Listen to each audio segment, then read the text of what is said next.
welcome to IHA's Connect Fall 2022. My name is Liana Salama of the International Housewares Association, and this session is Never Say Normal, Navigating Change and Enabling Growth in the Modern Marketplace. A couple of housekeeping notes before we get started. Our speaker, Tom Mirabile, will be taking questions at the end of the session. Please go ahead and use the Q&A function to submit your questions at any time during the session. And these sessions are being recorded and will be available soon on IHA's website, probably by the end of the month. So with that, I am pleased to introduce today's speaker, Tom Mirabile, founder of Springboard Futures and consumer trend forecaster for the International Housewares Association.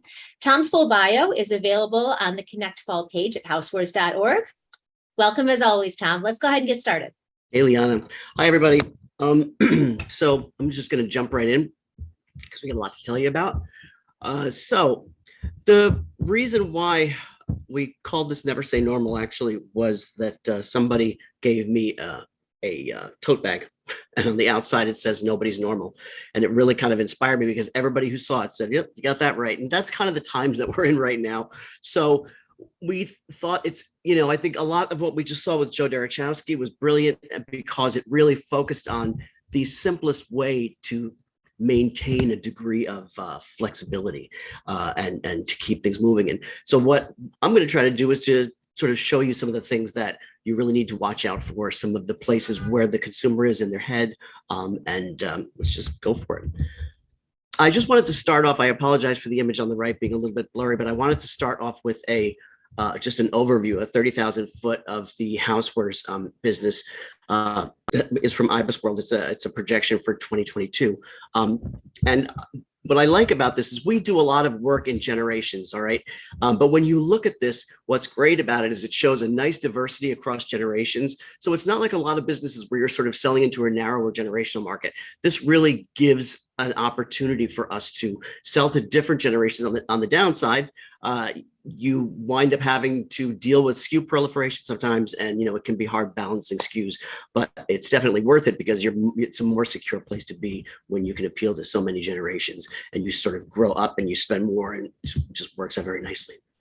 We wanted to talk about what I call the value of price, because every year in March we present a consumer survey, and what it is, it's the consumer value equation, and we look at the 12 points that consumers really look at and consider parts of the value equation when they're making a decision to buy. This year, there was something really interesting that happened. It was a big swing about price, and it speaks into what Joe was talking about earlier about it's sort of like the walls are down. People don't necessarily know when promotional periods are going to come, so they don't have as much, they don't have as much invested in buying it during that period, which we had seen the year before. And now we're seeing a lot of people be very innovative about their promotions. But what we saw was that in 2021, there was a big drop, a 29% drop in what people who said that price was very to extremely important to them. We asked them, how important is price to you when you're making a purchase? It came out at 47%, which is probably about the number 7 rank. What was really interesting was what came up above that. And this is home and housewares, okay? It's just those consumers. It's across, very evenly spread across incomes and also across demographics, age, and also across the nation. What was interesting was equality came up as number 1, as it did last year. Data security and privacy, which was a non-issue really last year, in last year's survey, came up at an 80% of consumers thought it was important. Trust, which we'll talk a little bit more about, but how much you trust your retailers, how much you trust the brands that you sell, or the brands that you buy, rather, from a consumer perspective, 72. And also user ratings and reviews took about a 10-point jump up to 71%. So 71% of consumers say that it is, it's essential to their purchase. It's an important part of the way they purchase. It's important to keep these 4 sort of in your head as we go through. The other thing I wanted to talk about was, and Joe hit it about 3/4 of the way through his presentation, this idea of trying to broaden what you're in. And one of the things that Joe had talked to me about a while back, and I wanted to just bring it to you again, was this idea of sort of spreading out the pizza dough and being viable in as many places as your brand has the capability to be viable in. So because a lot of times we develop in silos. We develop in silos that we're comfortable with, and we develop in silos that we think that's all the consumer values us for, but it's really not as simple as that. People live in an environment of a kitchen or an environment of a home. So if we're selling cookware, then we should be, if it's possible, selling utensils that work with that cookware and so on. A lot of it's pretty obvious, but I'm not saying it's not a risk. I'm just saying that it's better to think the way consumers think and to try that. We're seeing a lot of that come out of the European markets. It's doing very well. So what we wanted to do was just sort of a quick path to consumption. And the idea of what Joe says is sort of look at every single thing that happens along the way. So deciding what to eat is the first part of it.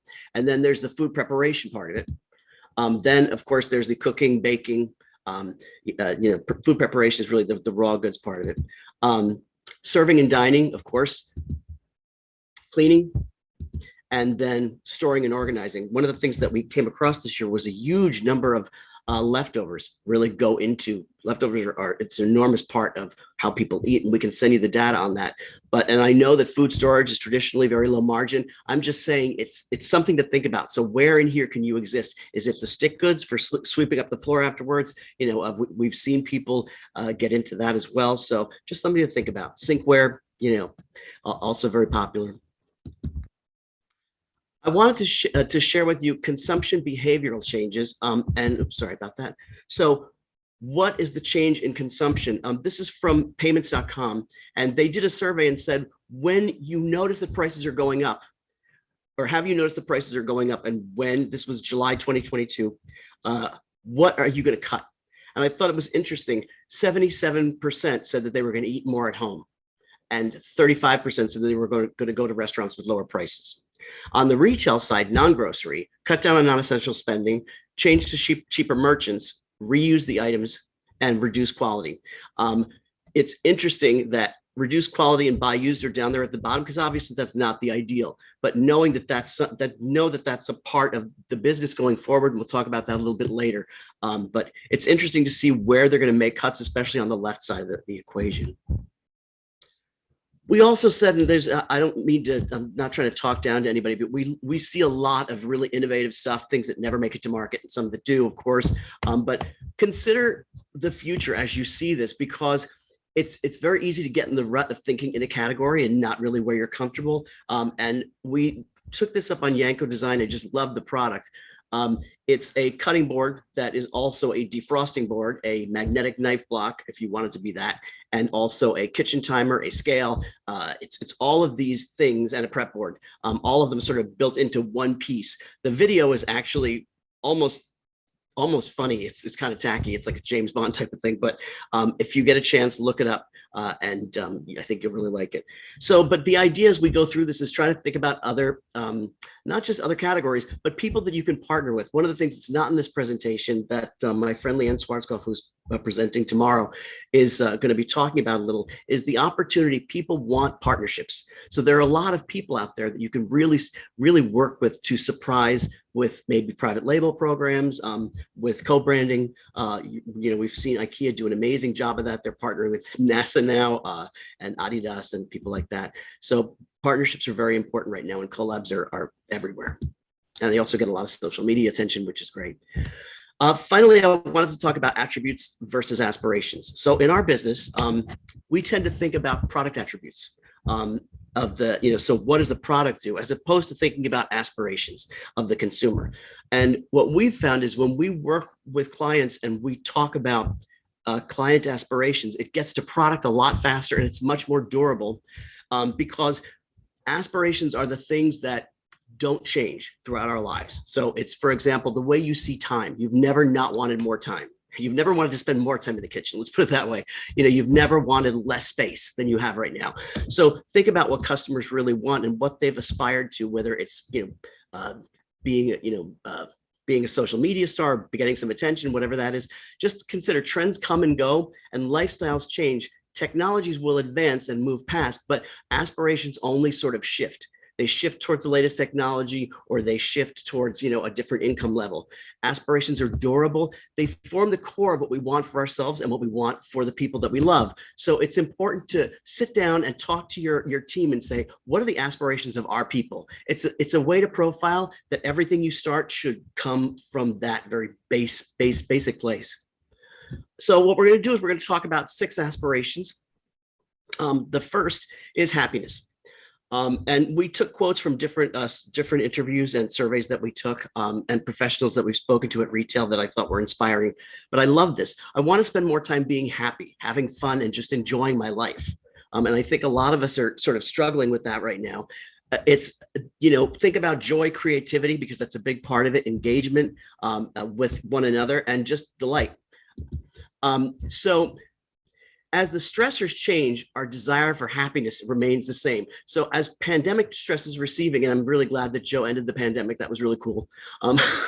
Increasingly, busy lifestyles are also going to put mounting pressure on consumers. So brands need to think about being positive, about messaging to uplift, not so serious, even though sometimes we're selling very technical products. We want to help them stop feeling overwhelmed. We want to give them a little peace. And right now, consumers have a big desire for fun and novelty. Brands can provide that. And also just some creativity. Consumers are not necessarily right now looking for you to sell them something. They're looking for you to make them feel okay and good, but even just okay. And by offering fun and playfulness, it gives people remember joyful experiences. And we can give you stats for that, but people remember joy. I have to show you this very quick Insta post by Le Creuset. They just do it right, I'll tell you. So I would never have imagined they could do this.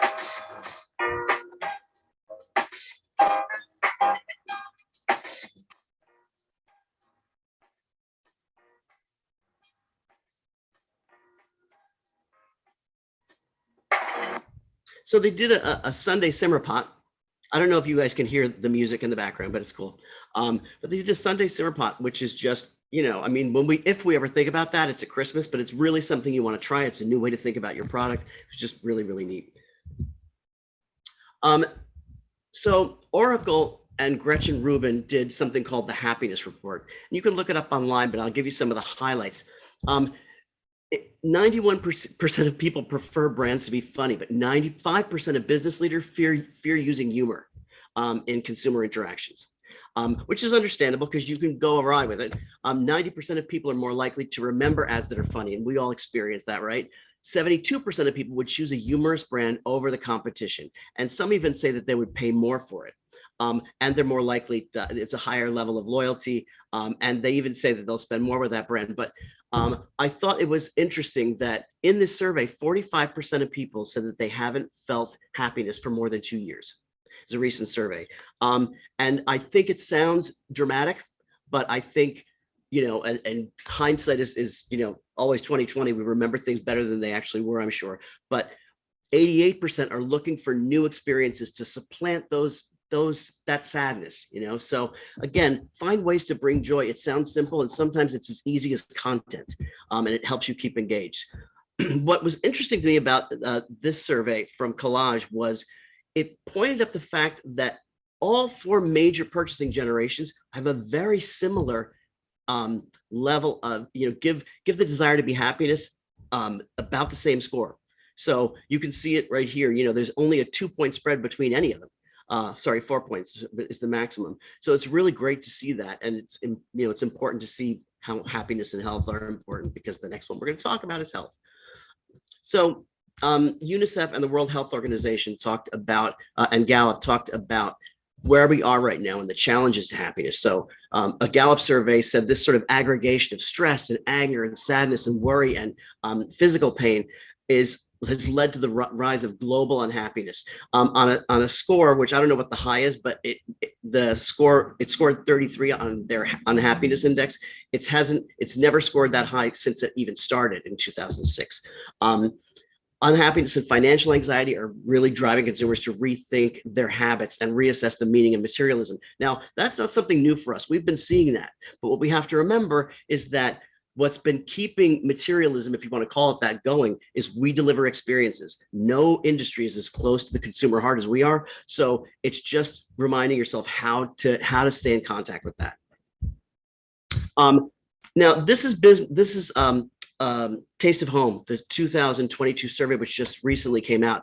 I thought it was really good. Now I'm not going to read these off to you, but when you look at these numbers, what's important to remember is that, yes, these are slightly skewed because, the Taste of Home reader and the people who use their site are very engaged. But that said, these are the people you want to get to. So know that there's a large passel of people out there who really do cook every day, and who, and you've still got, if you look to the right, you've got a lot of millennial engagement, people saying that, they haven't become tired of so much cooking at home. So the big resistor is really time. The fatigue came in, and for these people, it went out because many of them really love what they were discovering about themselves, and it's tapping into that keeps us, it keeps us relevant. Happiness is all about ease. Some of this is also from that Taste of Home report, but easier prep is everywhere. So time, it's like we were talking about before. This is what we're talking about when we say about aspirations. Time is something that is always a problem for us, and right now the average, according to these people, the optimal time for getting dinner on the table is about 48%. Is 48% say it's 31 to 45 minutes. The actual time, now these are people who like cooking, so they're going to spend a little bit more on it. The actual time right now is 31 minutes a day, but 21 minutes of that is spent on dinner and the rest is spent on preparing other meals. So when you think about what you're trying to get people to do and you want to reach to a larger audience, remember that you got 21 minutes, and the other thing that's a real sore point with people is cleaning up. It's something that we saw over the pandemic.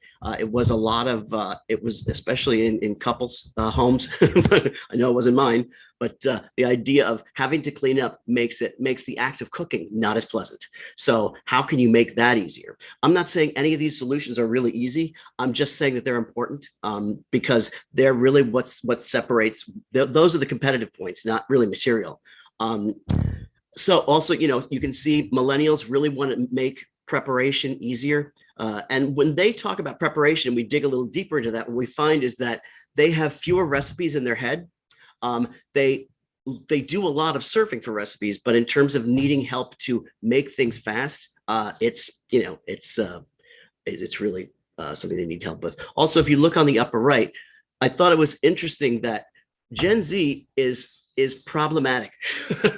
We can say to a degree that they're growing into the habit of cooking, but engagement at this point is really important if you want to have them when they reach, when they reach ages beyond 25.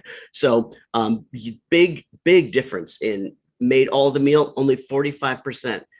Which is 22 points lower than the average of all the other generations. So we really need to start capturing Gen Z. The next one is health. I need to say healthy in my body and my mind. It was a perfect quote because it was very simple, and that's the way people think about that right now. Balance, comfort, strength, resilience is something that's really coming up as very important, even something that we wouldn't necessarily see as being visible. A lot of people are very proud that they made it through the pandemic without losing a relationship or going out of their minds. So energy, very important, and relative fitness for their age group is also important. I loved this chart. This is from McKinsey & Company, and what they did was they said, these are the 6 dimensions of wellness. It's a $450 billion wellness industry today globally. It's going to be 1 trillion by 2025. So the 6 components are better health, beyond medicine and supplements, better fitness, which a lot of people are just getting up, getting out, walking, whatever, anything. Better nutrition, always where we live. So how can you help people deliver that? Because that's one of the things where people really do invest, because it doesn't feel like big investments because you're doing it just sort of shopping wise and intermediately. Better appearance, also, athleisure, all of that, workout clothes that don't work out, at least for me. Better sleep. Sleep has been a focus for a while, but how can food engage in that? better mindfulness. And this is just if you have no relationship to physical fitness, better mindfulness is really what we see people who have no interest concentrating on. It's still very important. And there's a lot of food relationships in there that maybe we're not focusing on. Gen Z is crucial in action and in influence. More in influence right now, but when we look at Gen Z, they really do prioritize health and wellness attributes versus overall respondents. So if you look at the blue bars, they are where millennials are. And then the consumer average overall is the black bars. So for millennials, they're really focusing on better health, better sleep, better nutrition. And they're consistently points above the rest. Across dimensions, they really want it. They focus on it. After them, it's Gen X, and after them, it's Gen Z, because Gen Z is at that age where they feel invincible. So they're not focusing on it as a fixer, so to speak. It's not reactive. It's anything they're doing is really proactive. Okay, this was really interesting. This was from our survey in January, the Consumer Value Index. When you look at Gen Z and boomers thinking about emotional wellness, this is how important is emotional wellness to you. And boomers are at 35% for emotional, and Gen Z is at 46%. When we get to physical wellness, boomers are at 49% and Gen Z is at 32%. So it's just important to keep in mind that when you know who you're trying to sell to, when you know who your customer is, the levers are very different between different generations. So we can say there's a lot of cross-generational influence, and there is. But it's very important to realize that physically and mentally, they're different people. So, you have to speak to them in different ways. Some of the things that came up during the pandemic, and honestly just prior, was a lot of talk about obesity and overweight. It is really gotten to be an epidemic, which I'm sure many of you know. 62% of adults are overweight or obese, 64% of men and 60% of women. And that's just in the Americas. Looking only at obesity, 28% of the adult population, 26 men, 31 women, and 5 to 19 adolescents, 33.6% of children and adolescents are overweight or obese. So again, this is where we come in. And I know that it's hard to get our arms sometimes around how can we talk about nutrition? How does that make sense? One of the things that, and this is where Leanne and I are constantly talking about co-branding and getting people partnerships, but it's where you talk about doing some interesting partnerships with some people that are, I don't want to say not influencers, that's not what I mean, but somebody who has the right cred that you can live with for a while and really focus on wellness and what you can provide to your purchaser vis-a-vis content and things like that. So we talk about nuanced wellness is because wellness is everything now. It's all the 6 things that we talk about. This survey that was done, Harvard Business Review put it out. It is how many people how overwhelmness has risen since 2013. So they had all the countries, and I took those out just so you could see what's happening in the US. But basically, we're at 55% right now, which is 7 points higher than 2013. And you could see where 2020 goes right up. They were asked, I wish I could slow down the pace of my life. Agree, disagree? So again, if the message is right, we can speak to our industry as housewares as living every moment. And, maybe we don't need 21 minutes. Maybe we need an hour on the weekends, but really putting in the time to create something amazing in your home, to whether it's organization, whether it's cooking, anything like that. 40% of adults surveyed said that they were dealing with anxiety or depression. Despite economic uncertainty, consumers consider health and wellness essential. So they're still investing. As a matter of fact, they're investing more than they were last year on health and wellness. 80% tend to maintain or increase the spending in health and wellness sector across 2023. Again, the Springboard survey that we did in March, we asked 1,000 consumers, which product benefits matter the most to you?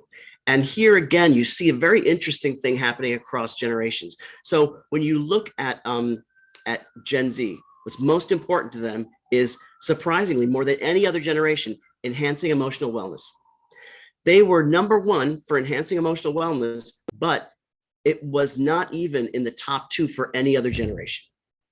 So, and we've seen the big increases. There are people who are going to say, and maybe it is that it's social media. It's, a lot of comparisons. It's, difficulty with feeling behind because of the pandemic. But it's important to see if we can engage younger markets and find a better way, find a way to help them.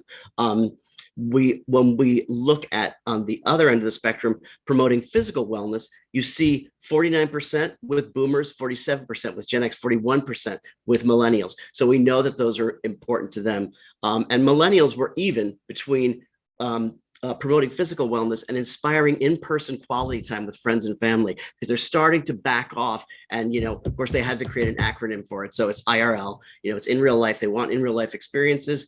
And how do we speak to that? That's a cakewalk for us. So mealtime shifts. So we're kind of getting back to normal. At-home eating right now remains above pre-pandemic levels. So that's, again, great for us. We could expect it to recede a bit, but just if you look here, the pre-pandemic numbers are the ones in orange. And then current year is, we see that wave where it's, and then the axes are lunch, afternoon, snack, and dinner. So right now we are seeing, last year there was a lot more lunch, afternoon, snack, and dinners coming in, and then this is where we are current. We're just below that because we've had some people going back to work. One of the other things, and I think Joe mentioned this, was big move towards snacking, especially with Gen Z and younger millennials. This idea of just snacking throughout the day, smaller meals that are more frequent and less, serious. That can be problematic for us, frankly. I mean, it might be great for storage businesses, but we have to figure out how do we engage that snacking habit. The next one is consciousness. I love this quote. She said, "I want everyone to be more conscious about what's going on in the world and be more responsible." So when we look at this trend, it's about being aware, being proactive, being transparent, or expectant, expect the expected nature of transparency from others, from the people we buy from, staying informed, and staying informed again from the people we're buying from, ethical behavior and responsible behavior. This is from Mintel, their global trends report just came out, and I thought they did a brilliant job of this. It's pretty much verbatim, but consumers are less trusting than ever before of companies, governments, and institutions. They are less likely than ever to take brands on their word, but when they say they're doing the right thing. So with that range of influences from food safety and ethical sourcing and data security and algorithm bias, consumers want to know more about the products that they're buying, because that's something that is or isn't, it can't be skewed as easily if you're really being honest. So also we're kind of moving to a place where it's not just expected that you're going to do the right thing before somebody catches you in anything. You want to spotlight your achievements and your strengths in how you're handling the ethical issues of your business, but also be transparent about your weaknesses and what you're trying to do better at. We've been saying that about sustainability all along, that it's something that we don't want. We're not going to get it all done at once. We can't get it all done at once, but we can let people know what we are getting done. And then standardization of ethical behaviors across the industry. So those of you who haven't met Fran Grossbeck yet, she's kind of the queen of getting standards done. And right now, PFAS is definitely working on getting standards set for cookware and bakeware. But it's important to make sure that there is independent, and I'll give you all the link for this report, but it's just a great overview. It's important to get independent resources that can help you manage your transparency. Again, McKinsey and Company, and they said, look, there are 5 key sustainability trends that will shape the industry in the years to come, and this is what they are. Consumers are concerned, but they're confused. So that's a huge piece of information. But what we found was, I almost hate to say this, we found that consumers will tend to buy, 46% of consumers say that they're going to buy something if it says that it is environmentally friendly without reading anything more about it. That said, we could expect that to get more intense and more demanding, but what we do know is that they definitely are looking and more than ever willing to spend more on products that are more environmentally responsible. Increasing and accelerating regulation and regulation complexity. Again, if you haven't seen Fran speak about PFAS, tune in for it. It's pretty amazing what's going on and what it entails. But the complexity of it is important. And a lot of times for us, I mean, it means bringing in somebody from the outside. It means dealing with independent resources to validate your claims. Critical gaps in the value chain, limiting significant near-term changes. So there's going to be a lot of finding new resources, vetting resources out, finding material resources that speak into this, and you've just got to be careful with it. Fast-moving consumer goods and retailers remain committed, but market adoption of innovation is slow.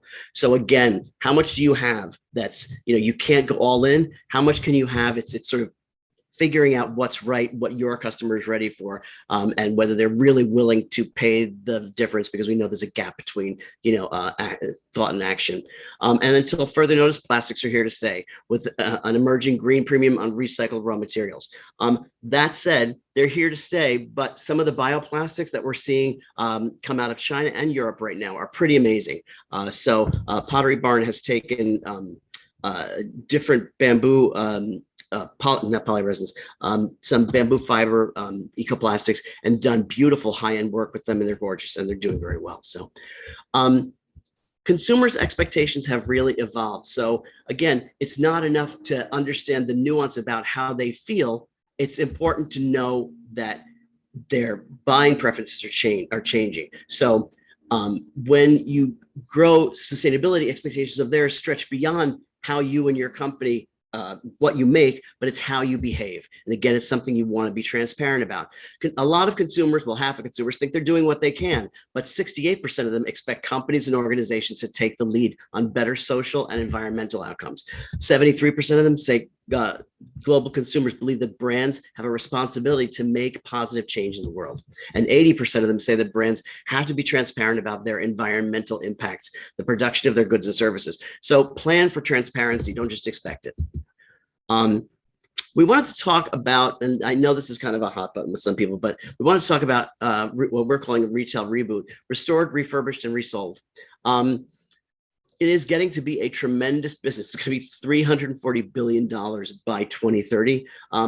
Americans sit on 23.6 billion unused items. And as I don't want to say recession, but as the pseudo recession grows, and if it continues, you're going to see people getting rid of things and trying to, to supplant that income. It's also environmentally responsible. So 88% of Americans are likely to purchase secondhand products in the next 12 months. And when you look at Americans who bought secondhand the last 12 months, 75%. How likely are you to purchase at least one secondhand item in the next 12 months? And you can see the breakdown of ages, very high between Gen X and younger millennials in particular. When we read surveys about whether or not they feel any shame, older consumers feel somewhat embarrassed and won't give it as gifts. Younger consumers think it's the coolest possible gift. So it's gaining in popularity. It's it gives this generation their hero claim, so to speak, younger generations. And 48% of Americans bought something through resale in 2020. So just if you take a look at Cherish, it's primarily furniture, but they're getting into other things as well. Just to show you what's been in the works, and it's been on and off a couple of times. I mean, Williams-Sonoma was up and then they were down, so I don't know where they are with this exactly, but they had started a refurbished program. Already Nordstrom is doing ready to wear refurbished, and Walmart is also starting, is doing Walmart restored. I mean, if it's good enough for Apple, it's good enough for everybody, right? So I just thought it was kind of interesting. There's an error here where the restored piece is more expensive than new. So there's got to be something wrong. But then, so housewares, we just need to lead on some of this. Also, look at what these two companies did. Misfits Market and Imperfect Foods have both made a huge business because people want to stop the waste of food. It's estimated, in case you haven't heard the number, it's estimated that 40% of food in the United States is wasted and just thrown out. So this is a way to deal with that. Things that are ugly or imperfect or got hit or whatever, people are buying that, and now they're selling other goods as well. And why do we love it? Well, this is Imperfect Foods. They're giving you the facts. So if you toggle this wheel here on their site, this is, if you do it for 1 month, you've saved 32 pounds of food, 850 gallons of water, 3 hours of time, and 60 to 24 pounds of CO2. So you really get to, they've gamified it so you can really see what you're getting. And it's so easy. I mean, it's just incredibly easy. We always talk about Maslow's hierarchy of needs, but I thought this was interesting. Ernst & Young did a global survey where they wanted to look at where do people actually put their money. So who cares about sustainability and what do they care about? And if you look at the pyramid, this is how people are spending, right? So they've been tracking global sentiment for a year on this, and over that time, they've prioritized all of these social concerns. So affordability is first. 31% of people, that's what they think about first, whether they can afford it. After that, it's health. Then it's the planet, then society, and then experience. So it's great. I mean, it speaks to a certain magnanimous, ethos, which is wonderful, but it's great to sort of see these in the order that they are. They may be a reality we don't like, or we don't personally espouse, but then let's do something about it and change it. So 73% of respondents to the survey said that high prices deter them from buying sustainable products. Because sustainable products have been more expensive materially for quite a long time, this is something that's embedded. It's going to be work for us to let people know when it gets to be something that's more reasonable than it is. This is KPMG. They asked consumers, what should organizations prioritize in terms of their social and their environmental efforts? Number one, 54%. Improve labor and work policies, sick leave, maternity, and paternity leave. Number two, number two was protecting consumer data privacy. We're going to talk about that in a minute. Number three, 44% offering services and products to those in need, which is really high. That's a lot of consumers saying you've got to do good. There are too many people hungry or homeless and all of these other issues. 42, reducing carbon footprints, limiting paper waste, setting emission standards and goals. And then these were the I won't say outliers, they're pretty high still, but fair trade, ethical sourcing, charitable giving, donations, scholarships, volunteering in the community. Again, something that's difficult for these organizations, but it's something we need to do. And 20% improving a company diversity policies. So again, just an idea of where people's heads are at. Consumers care about employee satisfaction. On the right, I'll send this to all of you. This is a big housewares company, and one of the things that we're hearing is that consumers now, when they start buying a good number of products from somebody, they start looking into places like Glassdoor and saying, how do they treat their employees? So it's, so make sure you know what you look like in Glassdoor and that you address it. It's important. Consumer expectation of brands' ethical commitments are evolving. So again, they want evidence. They want evidence, and they want you to talk about what you're doing, and they want you to have it right out front so they can see it. The next one is control. So I need to feel more in control of how I live my life. And there are a lot of different things that go into control. Right now, again, Mintel said that in times of uncertainty, consumers crave a sense of control over their lives. Brands can deliver the information and options that they need to feel like they're in the driver's seat. So we feel a sense of financial insecurity. Some of us have felt insecure about whether we're going to get to keep our homes. I mean, consumers, they want clarity, they want transparency, they want the ability to make things personalized to themselves, and they want to be able to easily verify what companies, retailers, manufacturers are doing. QR codes have come back. The whole last Paris show we just came back from was everything was QR codes, no paper anymore, but it really made things very easy once you get to it. And brands need to work harder to verify themselves. The brand isn't going to hold you up anymore. So thought this was interesting. UK-based detection technology, created a portable device called eSense. So you can test what it is. You can test a scotch, you can test water. FYPM stands for FU Pay Me. So it's consumers talking to one another about when you hire somebody that isn't a company, or do they pay on time? Or or when you go to work for somebody, and do they pay on time or do they not pay? But again, it's all about transparency. Trust is really important. So 85% of people said that they've shifted their purchase behavior towards more sustainable in the past 5 years. And that includes sustainable used to be just material. And then it was material and, some sort of, where it's put together, how it's put together, transportation. Now it's products produced is 20. These are the 4 things that are most important to people who try to buy sustainably. How the products are produced, how materials are sourced, sustainability practices like waste handling, and fair trade and labor practices. Again, the numbers over here are climbing at an incredible rate. 72% said that they consider transparency related to sustainability from brands is extremely important or important. And 69% say that they want more sustainability information about the products that they purchase. So it's coming. I mean, transparency on every level. We also wanted to talk about one of the big ways that consumers control every industry is ratings and reviews. So we ask consumers how, again, across country, cross incomes, cross age groups, how important are customer reviews to you? This year, again, we saw something really interesting happen. We saw extremely important was up 67%. So people, and this is, I mean, we were still in pandemic. This was done in March, but still the number of people from the previous year where we were still in the pandemic is up 67% say it's extremely important, whereas we had a 63% drop on people who said that it was somewhat important. So they're more important than ever. They're also more verifiable now. People want to know that you're good in reviews, so it's important that you address those things as well. Shopping gets personal. So one of the big things that we worry about is, the consumer experience, especially, with a lot of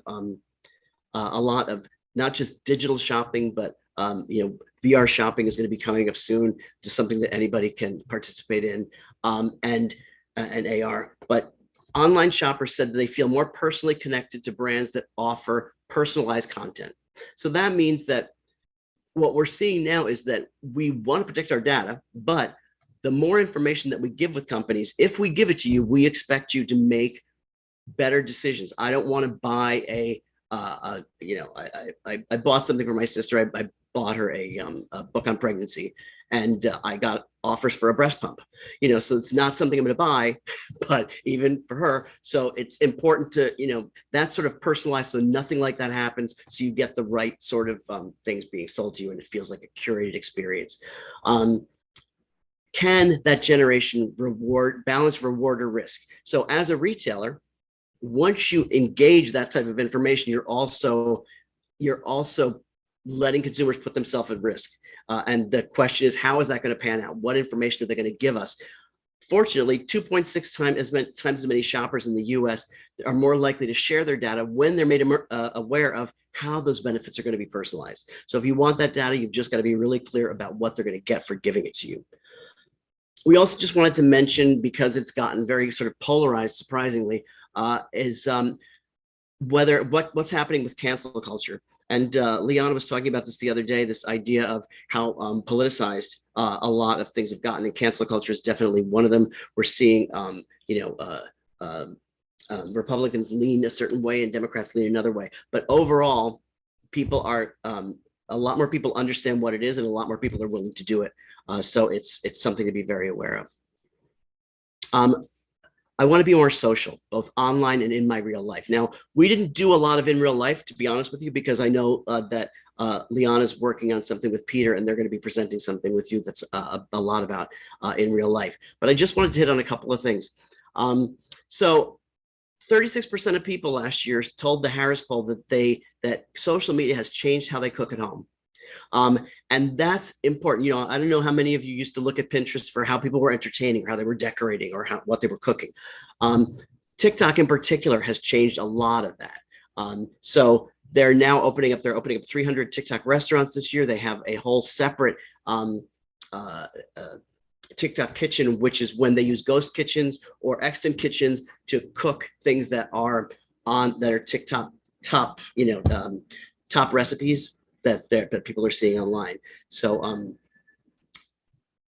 just as important is that it gives near-term opportunities for brand exposure and consumer engagement. So if you just look up TikTok kitchen, one of the first things that comes up is kitchen tools and gadgets.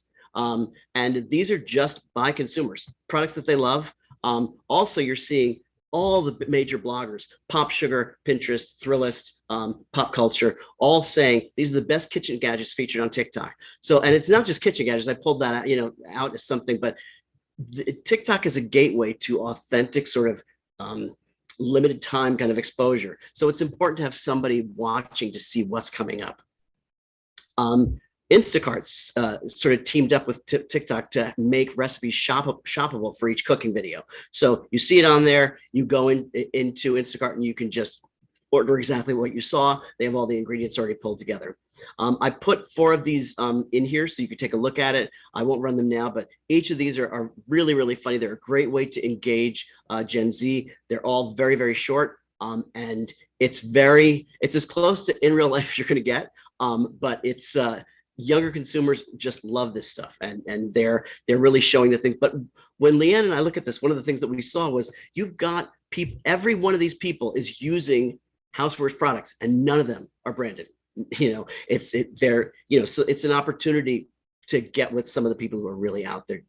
I just wanted to put this last slide on for search engines, because we talk about influencers so much, and we talk about brands, and we talk about bloggers, and we talk about, search engines are still the #1 way people find out about you, or don't find out about you.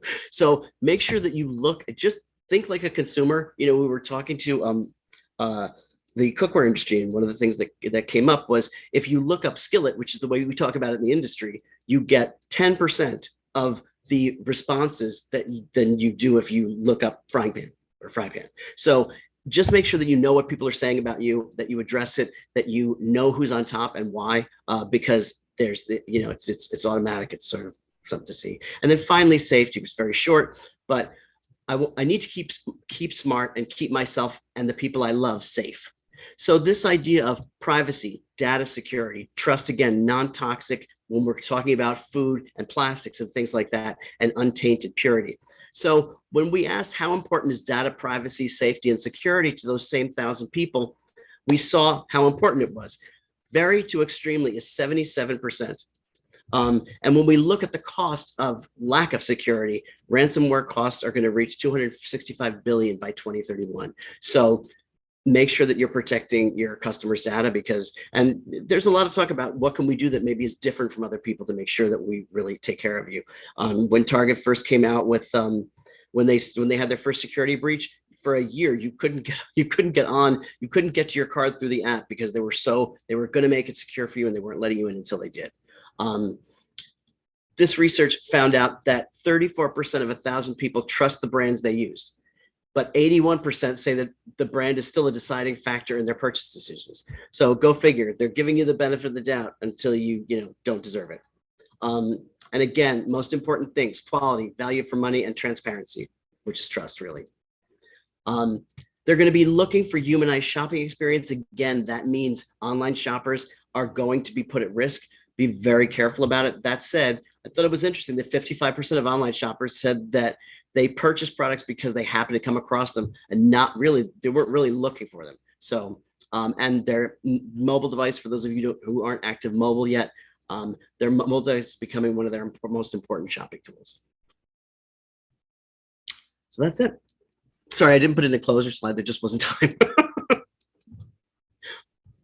Thanks so much, Tom. Couple of questions here, and I want to let everyone know to go ahead and feel free to drop any questions into the Q&A section here. But to start us off a little bit, so the first thing that jumped out at me as you were going through your presentation is that notion, you came back to it at the end, of price being down so significantly in importance, right, in that value equation, which really feels like it doesn't feel right to me, right? Because we're in kind of a time of inflation and everything else. So how do you talk a little bit more about where you think that comes from, that price is so much less of a concern than maybe we think it should be right now, given the economic, environment? Well, I think that first you're going to see it level out.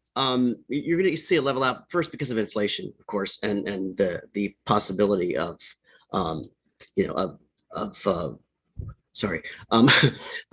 I think that another part of it is this is coming off of a real problem with supply chain. So there was a period during Q3, Q4 where it was like, if I see it, I'm going to buy it. So, and I think that that's reflected in there too. We have to have what we want. Now, this was taken early March. We're still deep inside the pandemic pretty much. I mean, we were starting to see the resurgence of it again. And I think supply chain issues had not really been addressed effectively. So, I think that's definitely a part of it. We'll see it level out. But I think the bigger message is that the value equation has become much more nuanced.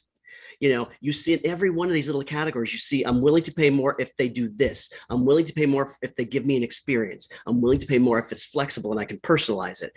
So I think that, it's why we started doing the value equation index, because all of those things are, quite honestly, they're one of our ways to combat a recession, because we have a bunch of levers to lean on, but it all depends on knowing who our consumer is first, right? So.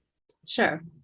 And, when you talk about all these different, aspirations, I think how many were there total? Were there 6 in there? There were 6. Yeah. Okay. Is there, if I'm a manufacturer or a retailer and I look at those 6 and I'm like, okay, I can't be everything to everyone, right? How do I identify which of these aspirations I should really be zeroing in on? Is it based on kind of my brand, on my product line, on my customer? What do I look at and say, okay, I'm going to address these 2 aspirations, or I'm going to focus on this one aspiration?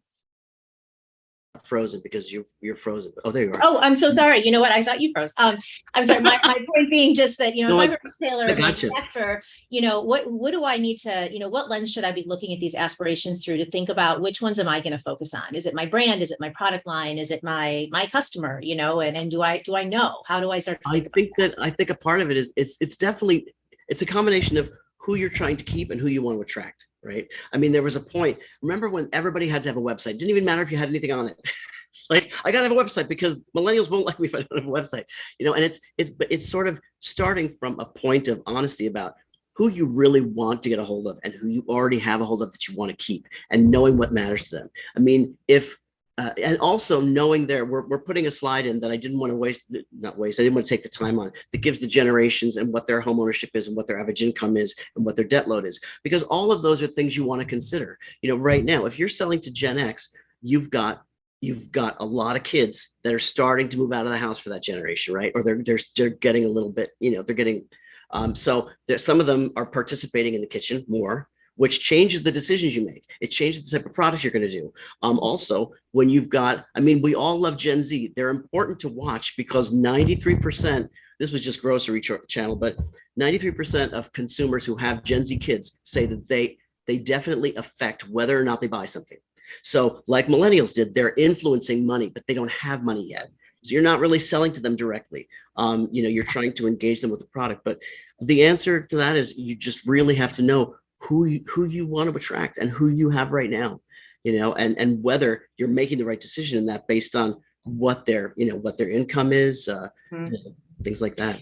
Do you think consumers prioritize any of those different aspirations based on their own situation, whether it's economic, whether it's, the family, the life stage they're in with their family, how they kind of prioritize those different aspirations? I think they do. And I think it's funny, when you do a lot of surveys, and you've probably seen this too, you have people sort of responding like, wow, I never really even thought about that. And I do that. When we present these generational things, people always come up afterwards and say, I feel like just a lemming now because everything you said was true. And I think that instinctively they do it. I think instinctively, when you've got kids in the house, you buy things differently. Like you've got kids now that are the things that you buy are affected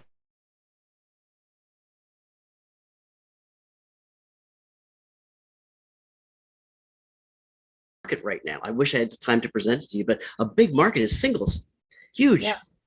And we've been working with Project Partners Network and looking at how we can help manufacturers sort of speak to that group, because it's when you look at some of these big cookware sets, and the numbers in singles is enormous. And so how do we deal with that? And what generation are they? What are they making? How much are they cooking? So all those are questions you just have to find the answers to. Okay.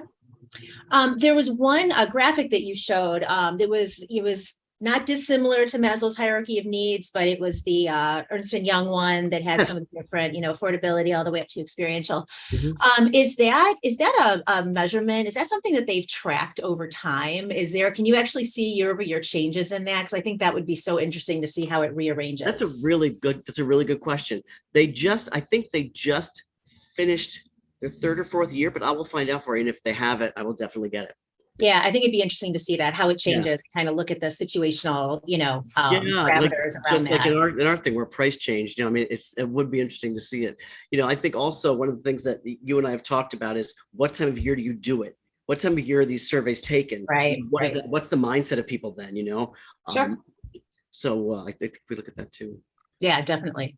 Last thing I just wanted to touch on here. I'm really interested in some of what you've got to say about the buying used when money becomes tight. And I had written down a question, and then you actually answered it later on in the presentation, related to whether or not there is a higher degree of proclivity to buy used amongst younger generations. And I bring that up because, we, as part of the IHA Market Watch work that we did together last year, saw that, we were asking about renting different types of housewares, right? Like, so I'm having a bunch of people over and I need to rent different, types of cookware or kitchen electrics or anything like that, or I'm going to make Christmas cookies and I'm going to get a stand mixer, but I don't need it all year. And we had talked about renting, and initially the data came back where it looked like there was, really low interest in it until you started to cut it by demographics. And all of a sudden you saw the millennials kind of jump way out. So everyone else was pulling down, the overall results of that, but the millennials were actually much in front of that. So I think it's interesting that their minds seem to be a little more expanded in terms of how they consume housewares. Yeah, and also, I mean, when you open up something into a gift possibility, it's not just self-purchase. When you're considering it a gift, it's like that's a game changer too. So they really, I mean, it's one generation away from not shaming, right? So it's but I think that what's interesting is soon you'll have Gen Z influencing, older generation. You'll see Gen X get onto that. And when I think about resale refurbish might not be the answer for us. Okay. It may be too expensive in shipping or too expensive in labor to do it here in the States. It's, we're not Apple, but when you look at it, how many pieces do we get rid of because there's an imperfection because the pins it has to sit on, the enamel didn't fire, it fired a little point that had to be sawed off or whatever. It's not 100% perfect. We all deal with that, and it doesn't affect performance. And it's like, I worked with a guy once, and he used to say, if you can't fix it, feature it. So get out there, put a label on it. It says, I'm imperfect, love me anyway. Save from the landfill, that type of thing. Well, and I think too, it speaks to what we've been talking about, again, offline about, where folks develop brand loyalty from, right? And you can look at, I hear some of the things that are out there right now about brand loyalty is only as good as how available your stuff is, right? Which we learned a lot of in the supply chain crisis. But, if you think about someone, so I'm Gen X, and my brand loyalties are pretty well, baked at this point. But at some point I was an early entrant, right? And when you look at Gen Z and millennials, they might not have the same amount of money to spend. So if they're buying used or they're renting, they're getting a brand experience that may eventually lead them to become loyal, to prefer that brand over another one when they do get into that higher income bracket. Well, also the flip side of a lack of loyalty is that you're open to new things. Millennials and Gen Z, they're so disloyal. You're just as good as your next product. But the thing is that they will try new things. They're not afraid. Brand provenance doesn't mean anything to them. And they want to do what's right, and they kind of want to help the underdog. The other thing is, it's a reason for people to look at private label, because and own brands, because right now, when you've got price sensitivity, but you want to maintain margin, those are margin opportunities in those businesses. So it's, and I can't say how many companies we work with. We said, you should be working on private label, because younger generations, they're not brand loyal. They'll get into it, and they're like, oh, maybe next year. That's a lot of investment. The longer you wait, the harder it is to do. There's so many people doing great, product development right now. Well, that is it. And we're at time. So I'm going to go ahead and wrap this up. Tom, thank you so much, as Oh, always, thank you. for participating in Connect Fall, and for everyone out there. Thanks for joining us, and hope that we will see you again tomorrow and Thursday for some of the rest of our Connect Fall sessions. Thanks, Thank everyone. you. Have a great rest of your day. You too.